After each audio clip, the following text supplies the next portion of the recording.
तो hello everyone and welcome back to my another exciting video. तो आज की इस वीडियो में हम अपनी क्लास 10th की साइंस के एक और वन शॉट का वीडियो लेके आए हैं, जिसमें कि हम अपना चैप्टर कंट्रोल एंड कोऑर्डिनेशन पूरा फिनिश कर देंगे बहुत कम ही टाइम में। चैप्टर नंबर आप माइंड मत करिएगा, क्योंकि पुरानी एंड न्यू एनसीईआरटी में I think there is some difference. आप बस सीख करिए the knowledge which will be given in this video. And चलिए बिना टाइम वेस्ट करे स्टार्ट करते हैं। सबसे पहले आ जाते हैं हम अपने chemical and coordination in plants में। सबसे पहले हम पढ़ेंगे प्लांट्स में, फिर हम पढ़ेंगे एनिमल्स में। तो प्लांट्स का अगर हम देखें तो सबसे पहले प्लांट्स में क्या होता है, स्टिमुलाई। स्टिमुलाई मतलब change in an environment to which an organism respond. मान लीजिए कोई एक ये प्लांट हमें दिया हुआ है, जस्ट अ सेकेंड। एक हमें प्लांट यहाँ पे दिया हुआ है, कोई भी, इसकी रूट्स है, ये इसकी लीफ है एंड ये भी इसकी लीफ है। एंड इस पे सनलाइट आके फॉल रही इसकी लीफ पे। तब ये जब इस पे इसकी लीफ पे सनलाइट फॉल रही, तो ये ऑफ कोर्स कुछ ना कुछ रिस्पॉन्स करेगा उसके अगेंस्ट। अभी क्या रिस्पॉन्स कर सकता है, ये फूड बना सकता है, ये अपनी ग्रोथ बढ़ा सकता है, मतलब बहुत सारे रिस्पॉन्स अपने अंदर कर सकता है। किसमें? जब इसके एनवायरमेंट कैसा हो गया, जो बाहर का हमारा एनवायरमेंट होता है, एनवायरमेंट में सनलाइट भी आती है, तो जब उसको पड़ेगी तो ये कुछ रिस्पॉन्स करेगा, और उस रिस्पॉन्स को हम क्या बोलते हैं? स्टिमुलाई। सेकंड पढ़ते हैं कोऑर्डिनेशन। कोऑर्डिनेशन क्या होता है? वर्किंग टुगेदर, मतलब साथ में काम करना। तो बहुत सारे ऑर्गन्स होते हैं एक ऑर्गेनिज्म में, तो वो सब साथ में वर्क करते हैं और एक सिस्टमैटिक मैनर में काम करते हैं। क्यों? ताकि वो एक अच्छा सा रिस्पॉन्स कर सके। तो इसी को ही हम क्या बोलते हैं? अपना कोऑर्डिनेशन। आगे आ जाते हैं फाइटो हार्मोन। फाइटो हार्मोन्स क्या होते हैं? प्लांट के हार्मोन्स को क्या बोलते हैं हम? Phyto hormones. ये हमारा 1 मार्क में क्वेश्चन पूछा जा सकता है कि प्लांट हार्मोन्स को क्या बोलते हैं, तो आप लिखेंगे फाइटो हार्मोन्स। अब क्या क्या होता है फाइटो हार्मोन्स? ऑक्सिन होता है। ऑक्सिन क्या होता है? ये प्रमोट करता है सेल का एनलार्जमेंट, और क्या हेल्प करता है? प्लांट की ग्रोथ में भी हेल्प करता है। लिखते जाइए आप। इसके 2 फंक्शन मैंने आपको बता दिया ऑक्सिन के। एक पे क्या काम करता है? इसकी सेल एनलार्जमेंट करता है, और सेकंड क्या करता है? ग्रोथ में हेल्प करता है। तो इसी तरीके से हम अभी लिखते जाएंगे जिसमें हम जो पढ़ेंगे। आगे हम बढ़ते हैं अपना नेक्स्ट हार्मोन पे, जिसका नाम है जिबरेलिन। इसमें क्या होता है? ये क्या प्रमोट करता है? सेल का डिफरेंशिएशन। सेल डिफरेंशिएशन मतलब सेल का ग्रोथ। मतलब जैसे एक सेल है तो ये 1 से हो जाएगा 2, फिर 2 से हो जाएगा 4, इसी तरीके से आगे कंटिन्यू होता जाएगा। तो इसका पहला फंक्शन क्या है? सेल का डिफरेंशिएशन। और दूसरा फंक्शन क्या है? ब्रेक करता है dormancy of the seeds and buds.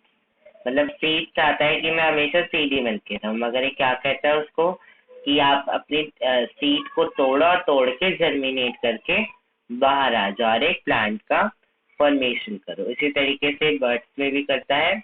Plant की बर्ड्स होती है छोटी छोटी साइड में निकली हुई, और फिर ये बड़ी होके क्या बन जाती है? पूरी स्टेम बना लेती है साइड में।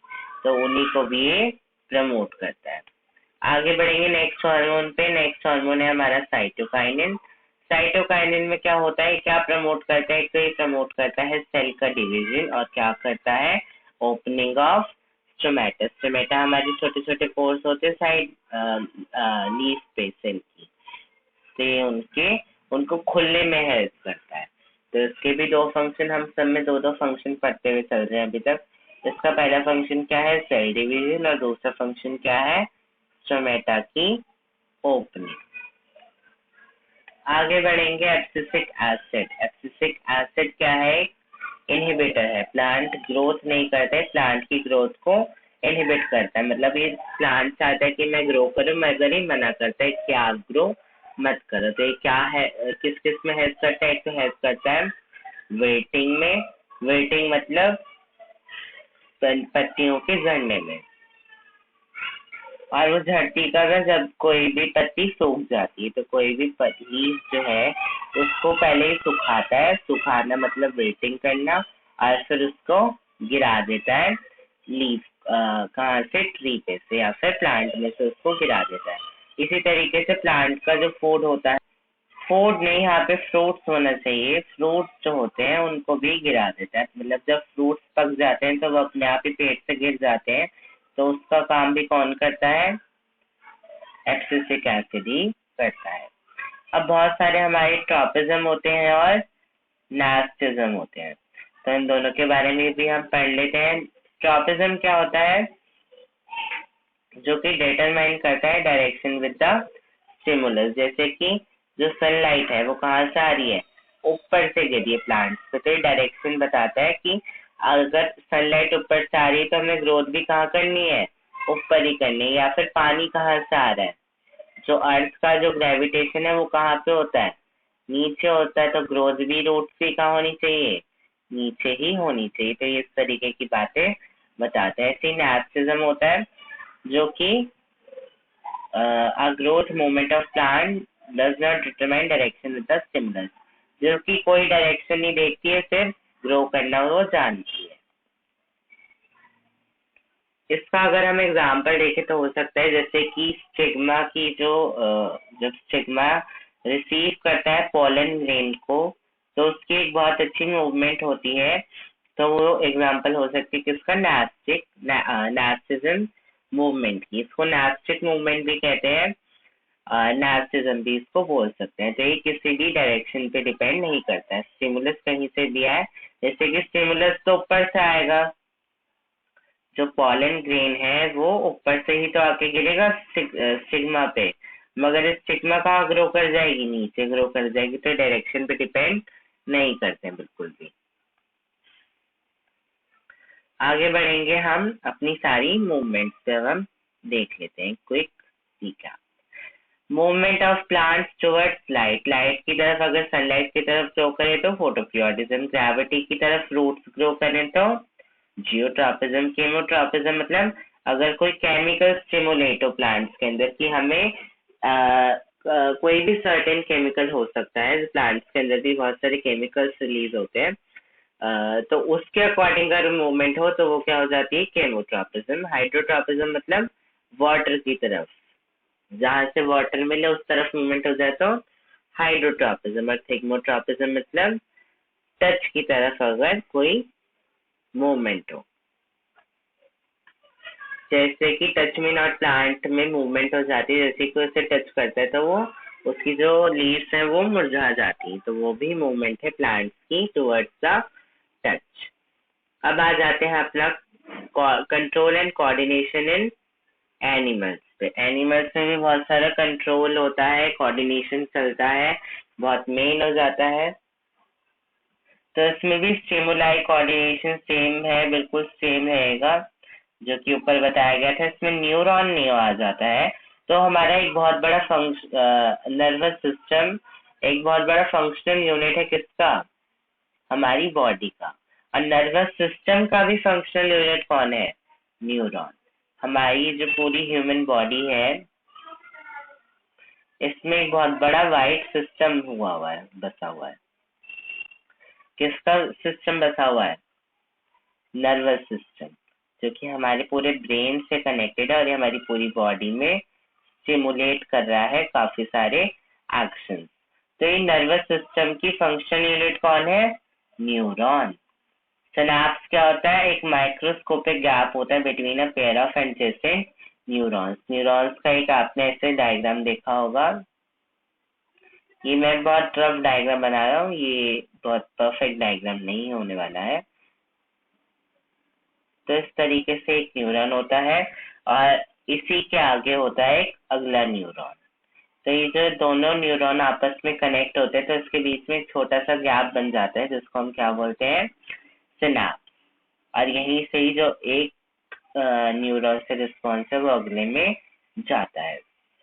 रिसेप्टर की बात करें तो a cell and sense organ which is sensitive to stimuli। तो क्या होता है, अगर हम किसी गर्म चीज पे हाथ रखते हैं हमारा हाथ वापस से जल्दी से वापस आ जाता है। तो क्या होता है, रिस्पॉन्स होता है हमारा। और इस रिस्पॉन्स को कंडक्ट कौन करवाता है, एक रिसेप्टर।